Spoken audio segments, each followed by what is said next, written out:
What up, Scruff crew? Game 2 here. We are best of 3. DarkWisp 1-0 up against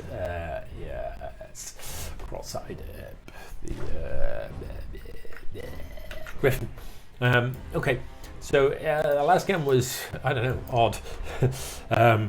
There was a push from Ggriffin, and I'm all for slightly more aggressive plays. You know, the EMS league does tend to have an awful lot of armies just parked at home.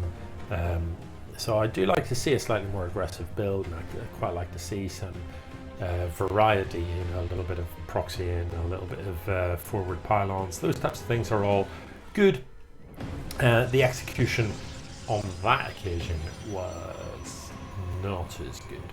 So yeah, let's find out what this pylon is going to be about.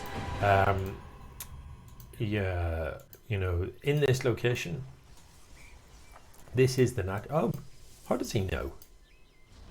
How does he know? Oh, what? Or hang on, did he know? Did he actually know, or where the was it a worker being sent on to expand and accidentally sent to? Is that what happened? I'm not really sure. Anyway, 1 minute 20. There's nothing at home for DarkWisp. Everything is proxied on the other side of the map. Pylons, a forge, and 2 gateways. I mean, I don't know. I don't know what sort of build this is. I don't know why there's a forge here. Is my main beef. You know, if you're doing proxy gateway build, what you do is you send a worker immediately at the start of the game. The game starts and you send. What is the point in this cannon? Literally nothing. That's just a waste of money. You send a worker across the map immediately. It drops your first pylon. When the pylon finishes, you drop 3 gateways. As soon as you can afford it after that, you drop another pylon, and you send the worker into your opponent's base to scout. When the gateways finish up, you chrono out 3 zealots, you go in and win.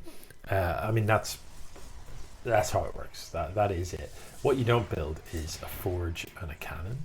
Like all that's doing is slowing you down. All it's doing is removing the amount of money you have available to chrono out the zealots. And here we are, and you're having to save up for a zealot. You know, miserable, absolutely miserable. Anyway, it's going to work because look, it's 2 zealots against 1, and 2 zealots beats 1 zealot.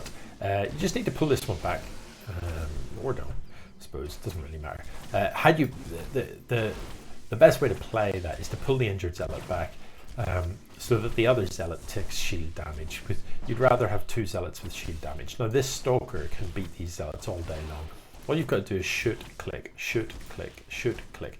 What you definitely don't do is allow the stalker to stand still, because the zealots will slice it with their swords. This is a horrific example of guys with swords beating essentially a unit with a gun. You know, top tip, right? In the event that you're out and about and you have a weapon, in this case it's like a laser or something, it can shoot some distance, and you're attacked by people that basically have blades, short blades for arms. Now let me show you. No, whoa, oh god. I was going to show you. What you do is you don't stand still and wait for the sword guy to come up to you and hack your face off. What you do is shoot them from quite far away, and then if they get closer to you, just like walk backwards and shoot them again. It's the exact same principle within a game of StarCraft. If you've got a ranged unit and melee units are trying to fight you, just don't let them get near you. Shoot them and run. Shoot, run, shoot and run, shoot and run, shoot and run, shoot and run. I mean, and never die. Anyway, that's not what happened. The stalker just stood there and therefore did die. And it's GG, and that's the match. That's it. 2-0 DarkWisp.